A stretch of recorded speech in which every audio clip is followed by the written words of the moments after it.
جہلم سے خبر آپ کو دیں، ضلعی انتظامیہ کے زیر اہتمام کشمیری عوام کے ساتھ اظہار یکجہتی کے لیے یوم سیاہ منایا گیا۔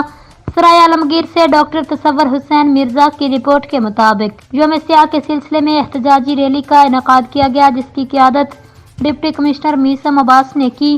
ریلی میں ریسکیو، ہیلتھ، ایجوکیشن، اسکولوں کے طلباء سمیت تمام محکمہ جات کے افسران اور ملازمین نے شرکت کی۔ اس حوالے سے آپ کو بتائیں کہ ریلی کے شرکاء نے کشمیری پرچم اٹھا رکھے تھے۔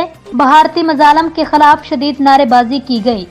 شرکاء نے ہم لے کے رہیں گے آزادی، کشمیر بنے گا پاکستان کے فلک شگاف نعرے لگائے۔ یہ ریلی اہل کشمیر کے ساتھ اظہار یکجہتی اور ہندوستان کے ظالمانہ پالیسیوں کی مذمت کرتی ہے۔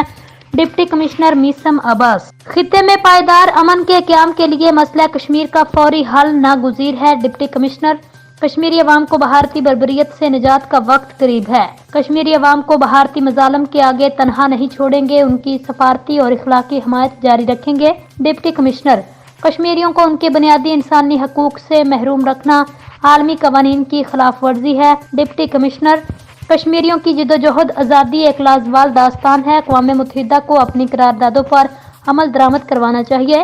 مقبوضہ کشمیر پر بھارتی تسلط عالمی قوانین کی کھلی خلاف ورزی ہے۔ جنت نظیر کشمیر پر آزادی کا سورج ضرور طلوع ہوگا۔ Deputy commissioner